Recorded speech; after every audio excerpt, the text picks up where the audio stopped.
नमस्कार। न्यूज डंका के बाद पते की में आपका स्वागत है। हिंद महासागर की गहराई में जहां सूरज की किरणें पहुंचने से डरती है, सन्नाटा पसरा रहता है, वहां भारत की रक्षा क्षमता दशकों में क्रांतिकारक स्तर पर आकार ले चुकी है। भारत की नई समुद्री रक्षक आईएनएस अरिदमन विशाखापट्टनम में बिना किसी शोर शराबे के नौसेना में शामिल हो चुकी है। ये अरिहंत क्लास की तीसरी और सबसे घातक परमाणु पनडुब्बी है। परमाणु ऊर्जा से चलने वाली परमाणु हथियारों से लैस बैलिस्टिक मिसाइलें दाग सकती है।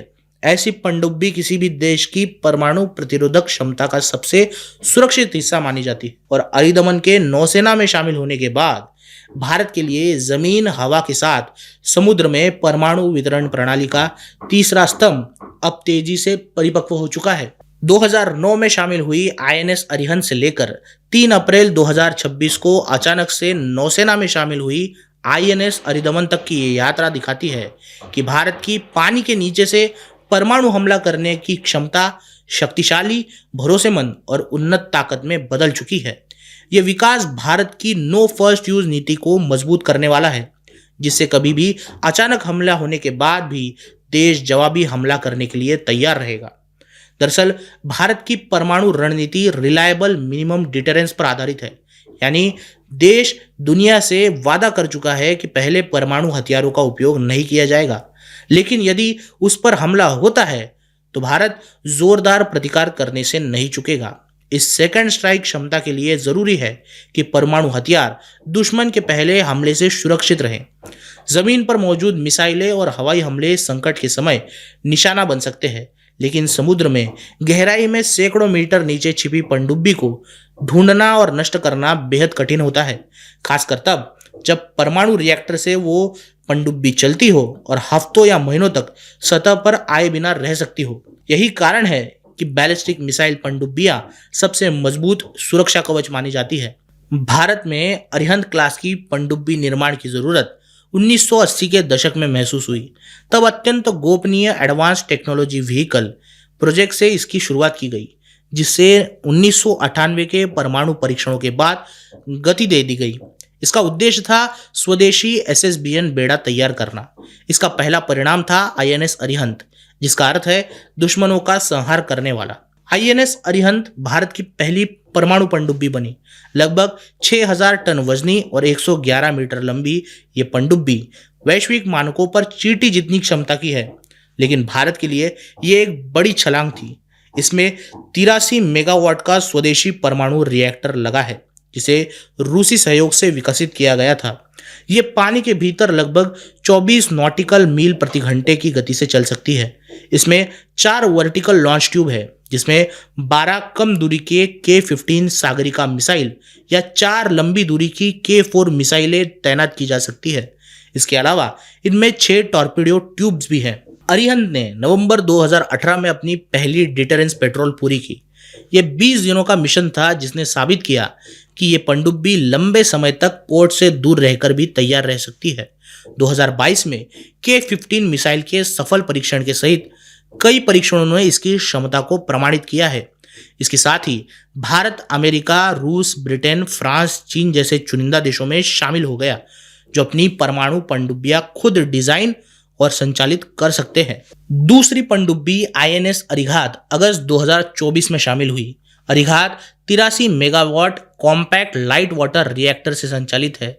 यह सतह पर 12 से 15 नॉटिकल और पानी के नीचे 24 नॉटिकल मील प्रति घंटे से चल सकती है। इसकी मारक क्षमता लगभग असीमित है, जो केवल इसमें मौजूद खाद्य सामग्री की आपूर्ति तक ही सीमित है। इसके 4 vertical launch tube 12 K-15 Sagarika missile या 4 K-4 मिसाइलों को तैनात कर सकते हैं। ये दोनों ही मिसाइलें परमाणु हथियार ले जाने में सक्षम हैं। इसके अलावा 6 533 mm टॉर्पीडो ट्यूब इसे डिफेंसिव और कन्वेंशनल हमले का विकल्प भी देता है।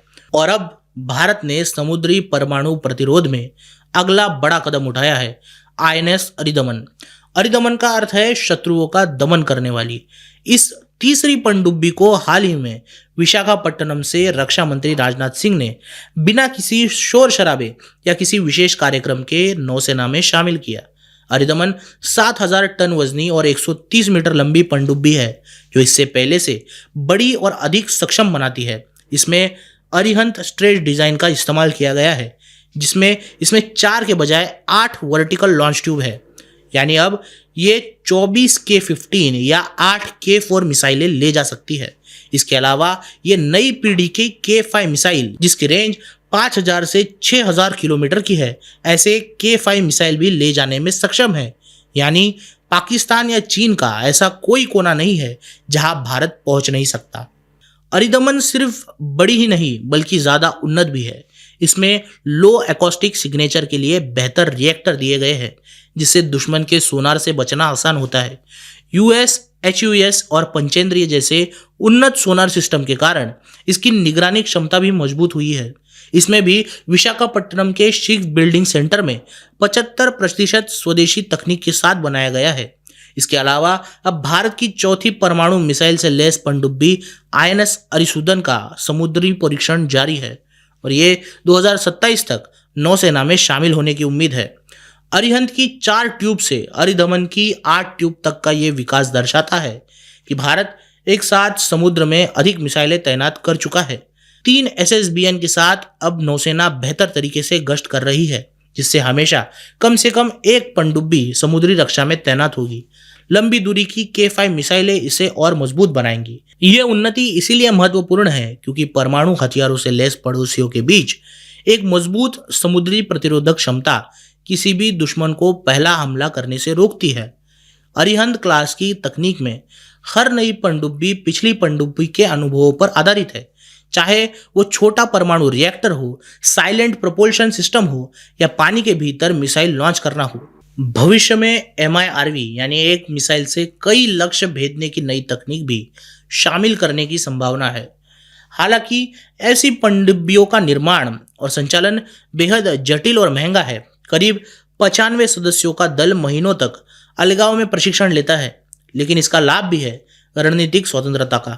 आज भारत के पास एक विश्वसनीय परमाणु त्रिशूल है, जिसमें समुद्री हिस्सा सबसे सुरक्षित और प्रभावी बन चुका है। अरिहंत से लेकर अरिदमन तक की ये यात्रा भारत की रक्षा क्षमता में आत्मनिर्भरता और तकनीकी प्रगति का प्रतीक है। यह स्पष्ट संदेश है कि भारत की सेकंड स्ट्राइक क्षमता अब समुद्र की गहराई में और भी मजबूत होती जा रही है, खामोशी से, भरोसे के साथ और लगातार बढ़ती उन्नतता के साथ। आपको क्या लगता है? कमेंट सेक्शन में ज़रूर कहिए। वीडियो अच्छी लगी हो तो इसे लाइक कीजिए और न्यूज़ डंका हिंदी को सब्सक्राइब कीजिए। नमस्कार।